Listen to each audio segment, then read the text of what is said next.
Chapter 13 Grandmother's Vial. When the king, his men, and Jeremy had gone outside to finish the battle, Damaris went down from the wall and into the scullery where she intended to dress the wounds on the knees and elbows of the small boy who had been pulled nearly over the side.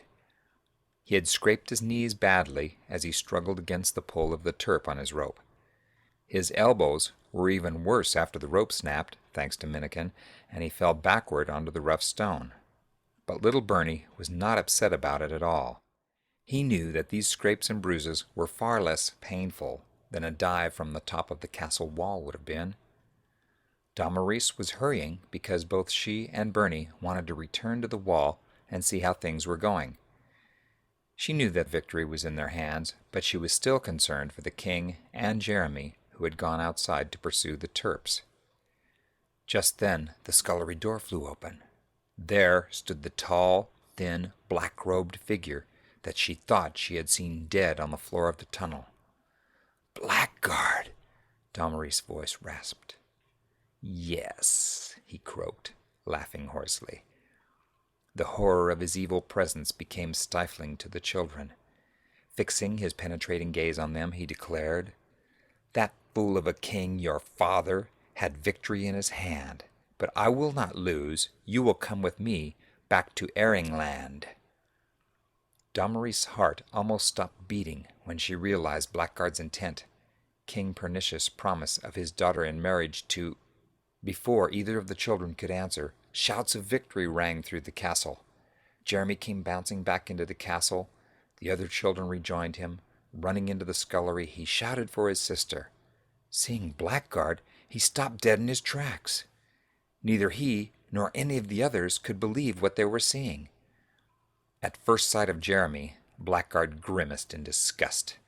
Then a scowl spread across his face, and he spoke slowly and deliberately. "You've tried to ruin the plans I have, but I'll waste no more time. I am the last thing you will see. Forevermore be blind." Suddenly, it was as if someone had thrown lime into the eyes of not only Jeremy, but also of every boy there. They grabbed for their eyes. Some cried out in pain. Blackguard turned to snatch Damaris, but she bolted away.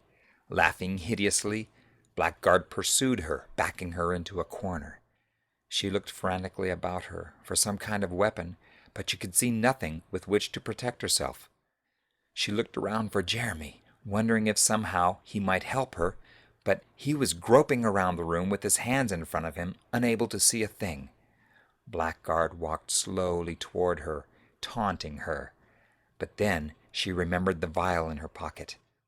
In less than a second, Grandmother's instructions came to her, and she knew this was the time to use the mysterious gift. Quickly, she pulled the vial from her pocket and broke the seal just as Blackguard reached out to grab her. As she did, something mysterious happened. They could not see it, smell it, or even taste it, but pure goodness spilled from the vial and filled the room like a lovely perfume. Though they could not detect it with their physical senses, there was no mistaking what it was. They couldn't tell just how they knew what the substance was, but they sensed it in their hearts. Healing? Oh yes, it brought healing all right. And the first thing the boys saw when they looked up was Blackguard gasping and pulling at his throat as if he were suffocating. He slumped to the ground and soon began babbling like an idiot in the corner. He mumbled many different things. Most of them made no sense at all. But as the children stood and stared at the once powerful wizard, they thought they heard him repeating one word over and over. "Holy, holy, holy," he was saying. And in his mind, the sky and the earth and everything that he had ever known were melting away in a molten whirlpool and a scarlet cloud. The children were surprised and overjoyed. The contents of the vial left Blackguard without reason or power. They didn't know that this is precisely what happens when evil is exposed to pure goodness. Damaris ran to Jeremy and threw her arms around him. They laughed and cried and laughed some more, and had it not been for Minnikin walking in and seeing Blackguard blubbering in the corner, they might have forgotten all about him.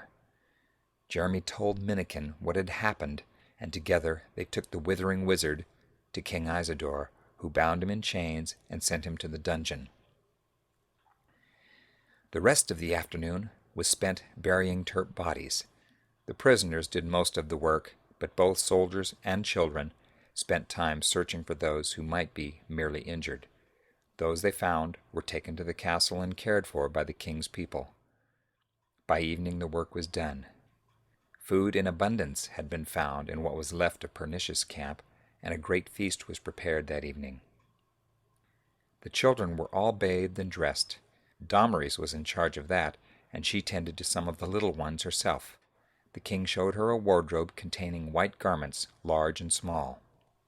Each of the children was able to find one just the right size. When the time came for the royal banquet to begin, the children were seated at an enormous table. They looked radiant, and they were as well behaved as a group of children could possibly be. The king's men, all regally dressed, also took their places. At the head of the long table, 2 high-backed chairs were left vacant. Everyone awaited the king's arrival. Excitement vibrated through the great hall. Presently the announcement came, "The King and Queen of Altura." "The Queen?" "Grandmother never mentioned the Queen," whispered Damaris, leaning over to Jeremy. It seemed that the other children were wondering about the same thing, because a murmur arose from them as they questioned one another. Hand in hand, the king and queen appeared at the door and moved toward their chairs at the head of the table. But before they could be seated, they recognized the queen. Damaris jumped from her chair with a cry. "Grandmother!" she exclaimed, and flew into her arms. Indeed, it was grandmother. Everyone could tell it, although she was now youthful and beautiful and obviously no longer bedridden. Grandmother was the queen. Soon the others in the great hall could barely see her for all the children that swarmed around her. Sobs and laughter mingled together as she took time for each of them. After many hugs and kisses, they were asked to be seated again. Many a feast had been held in this castle, but there had been none quite like this. There was plenty for everyone: cheeses, meats, breads, vegetables, desserts, and all kinds of good things to drink. The children were happy to know that word had been sent to their parents of their safety. The messenger was instructed to use the tunnel. Soon both kingdoms would know that the war was over, and Altura would know peace had come for them at last. Jeremy was very quiet. He thought of the bravery of his sister. She would be a grand queen herself one day. She had been both brave and wise. Jeremy watched the king and queen. They were enjoying the feast, but once in a while they would catch one another's eye. They were obviously enjoying being together again. And what of himself and Damaris? Now that grandmother was queen, where would they go? Should they return to turpitude? He knew that King Isidore could help him gain his throne. I don't know if I would want to rule over a people who hate me. I am their enemy. I've just helped defeat them.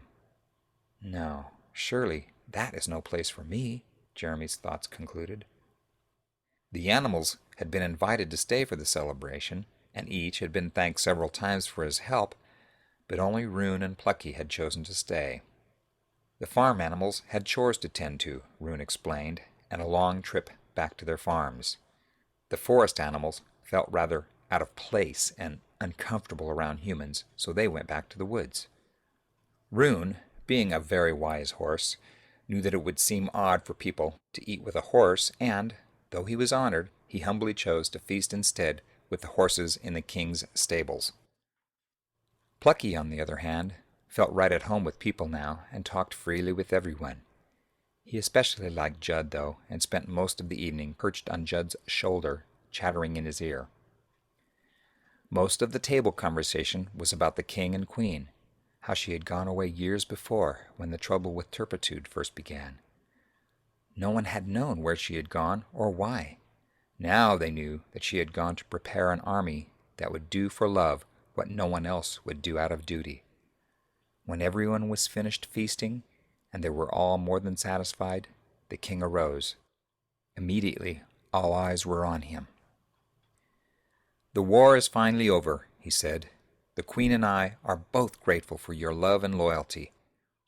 I doubt that we will have any more trouble with Blackguard, but there is still a great deal to do. This war, like all wars, was a result of selfishness and greed. Our job is not complete until the people of both Altura and Turpitude are restored to goodness. And that, my friends, will not be an easy job. When all has been restored, there will be no more war, no more hunger, no more hatred. No kingdom can be considered truly great unless it is also good. It will take even more effort and determination to undo all the evil that has been done." As the king sat down, the children all rose to their feet and cheered. When they finished applauding, the queen rose majestically from her chair and looked kindly from person to person until she saw Pileggi. "Pileggi, you do not realize what a contribution you've already made. You are the one who found Rune. He is the key to the restoration of Altura and the redemption of Turpitude. There were 5 horses upon whom Blackguard cast his spell. Rune was one of them. 4 more still need to be located and brought to the castle. When they have been disenchanted, then the process that was started by the spell can begin to reverse itself." She paused, and the children cheered once more. When they quieted, she continued, "Thanks to you also, Minnikin, for your brave and skilled performance in the battle today. And we are most grateful to the animals who helped us win the victory today." Then the lovely queen turned toward Jeremy and Damaris. "Jeremy, you and your sister came from among the ranks of the enemy. Yet you are largely responsible for our victory here today. You did what many of our own people would not do. We all thank you. You chose to do what love required." The children all went back to their valley. It was different there without grandmother, but they went to see her often. The light always led them through the tunnel, and when they got to the castle, they were always welcome. The only ones who did not go back to the valley were Jeremy and Damaris. The king and queen adopted them, and they were again prince and princess. The hardest thing for them was learning to call grandmother mother.